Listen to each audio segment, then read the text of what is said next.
Okay, sa mga kababayan na gumagamit ng CVT engine. Okay. Mga kababayan, ah, okay, sa mga CVT engine. 1, 2, 3. Okay. Sa mga CVT motorcycle users, mga kababayan na users ng CVT engines, ang ating mga CVT engines ay walang hand clutch.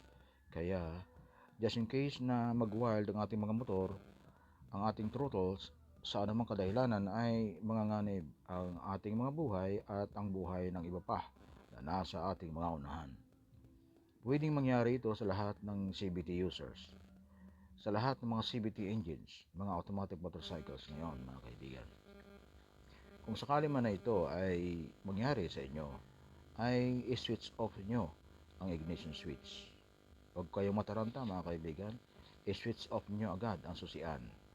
O kaya, sipain nyo, kick down nyo agad ang side stand para mamatay ang engine. Paano kung keyless? Mga kaibigan, meron tayong high-end vehicles ngayon na wala ng susian. Hindi ko alam kung meron silang emergency stop buttons. Pero just in case na wala naman silang switch. So, ang the best na lang na gagawin ninyo ay i-side, kick nyo na lang. I-slide down yung side stand mga kaibigan. See? So kung wala kayong ganyang emergency switch, kailangan magpalagay na ho tayo mga kaibigan. Pwede din tayo magpalagay ng mga toggle switch or push button switches na reachable, malapit sa ating hindalaki o sa ating thumbs. Diyan sa tabi ng ating mga switch ng ilaw mga kaibigan, left or right or both, para ma-duplicate ang function of side stand ignition control. Ibig sabihin, pag in case of emergency, hindi mo na kailangang mataranta o patayin pang switch. Ang gawin mo dyan, i-push button mo lang yung mga ano na yan, yung switches na yan. Isa pa, magagamit mo yan, yung push button switch na yan, during traffic. So pag traffic, push down mo lang yan without switching off the machine. So pag na-push down mo yan, ay babalik naman yan eh. Ang tawag namin sa electronics yan, normally close switch. So once na pinost down mo yung emergency switch na yan, ang relay na ang magsasabi na putol na yung connection. Kasi by relay kausap niyan eh. So pag pinost down mo yung emergency switch, mamatay yung engine. Okay? And then, ang gagawin nyo lang ay post nyo lang yung ating itong engine. Yung post button switch. Pag pinost nyo yun, with the lever on your hand, on your fingers, doon sa, yung switch, pag nag-on kasi tayo, naka-brake tayo eh. So, ganun lang din. Push button mo lang yan, press the lever ng ating brake, then on ulit ang motor mo. No need to switch off the engine, yung ating susian. Di mo na kailangan galawin yon pag meron ka ng push button switches. So, every time magagamit nyo ngayon, magpalagay kayo ng dalawa para meron sa kaliwa, meron kayo sa kanan. Yan, ang gamit po niyan, in case of traffic, i-push mo nyo lang yan, patay ang makina nyo. At then, pag malapit sa tanto nyo, malapit na ho yung traffic light, mag-on na ho ulit. And then, i-push nyo lang yung push button ng ating engine at tatakbo ulit, mga kaibigan. Ganun lang ho, mga kaibigan. Mag-ingat kayo ho. Sa ating mga engine nga pala, huwag agad yung bibiglain nyo. Pag na-post nyo na yung engine, dahil yun ang problema ho kasi kapag wala tayong push button switch, once na tayo ay nagpatay ng makina, then ayan na yung stoplight, mag-go na. So, pag click on mo ng ignition switch, sabay throttle, sabay push ng button, then throttle, takbo na yung motor mo. Sumasala ho tayo mga kaibigan. Tandaan nyo, meron tayong tinatawag na clearance niyan. Once na switch on mo yung engine ignition switch, meron pong sequence. Hindi po pwedeng agad mong patakbuhin yung motor mo. 'Di ba? 'Yun ang disadvantage kapag wala tayong emergency stop. So you need to switch off the engine by using the uh, push button engine switch, o kaya yung ating switch on by using our key. Kapag ginawa natin 'yan, mayroon po tayong time element Hindi natin pwedeng paanda rin agad yung ating motor. Antayin muna natin yung yellow na yan na matapos. So, may ano po yan, heavily advisable ho yan lalo sa Click 125. So, maganda talaga, magamit na gamit yung push button emergency switch na yan pag na-install na ho natin sa ating mga motor. Sa safety ho natin yan dahil wala ho nga tayong clutch, mga kaibigan. Okay? Okay, sundin natin ang 25 km PMS periodic maintenance check-up sa ating mga motor.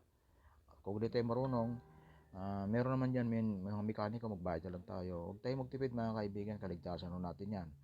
Kung sakali naman ho at kayo ay medyo ang schedule ng trabaho natin ay malimit na kulang, so kailangan nating wag masyadong sumabay sa mga pila ng mga magpapagawa ng motor.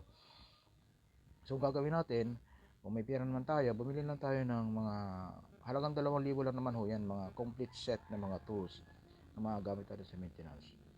So gagawin natin, kung sakasakalit busy yung ating mga kaibigan mekaniko, dyan mismo sa malapit sa shop, dyan na natin gawin yung ating PMS action, mga kaibigan. Kalasin na natin yung ating U-box, kalasin natin, dali naman ho yung gawin, kaya na ho yan ng mga amateur, siguro katulad ko. Kalasin nyo, at andyan na naman yung mekaniko, malapit lang sa inyo. Magpaturo na lang kayo kung anong susunod na gagawin. Bigyan mo na lang sila ng tip, bigyan mo 100, 200, bahala kayo. Basta ang mahalaga, andyan yung gabay ng mga professional na mga mekaniko para sa ganon, hindi ka magkamali. Okay?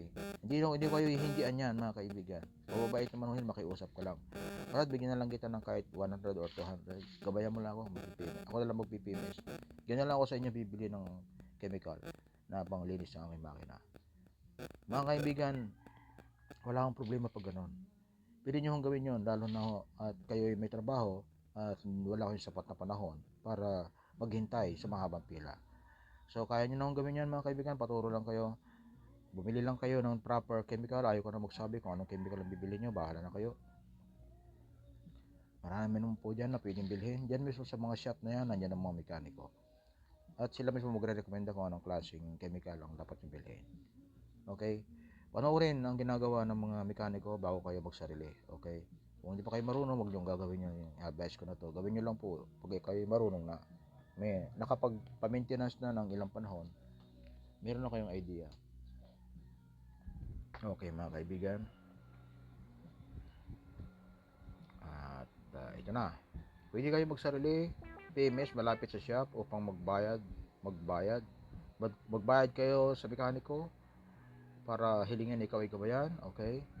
At magbayad na rin ng kaunting halaga sa mekaniko bilang bayad gabay bago nyo gawin ang ganap na pagsusulo sa maintenance ng inyong motor. Huwag sagawa na check up sa inyong motor, lalo na kung nabangga o may na-damage na bahagi ng air filter box. Tandaan nyo po yan, air filter box. Delikado ho pag na-damage yan dahil ang libre niya pwedeng kumalang. Ang mismong nabasag na portion ng air cleaner plastics ay pwedeng maging sanhi ng pagkasira ng engine, at kapag sapat ang laki nito ay pwedeng bumara sa ating throttle channel at magpo-full throttle ka. May posibilidad na maipit ang object at di na maalis o kakalang sa throttle at mananatili ito sa full throttle mode. Di maibabalik dahil may nakakalang na object.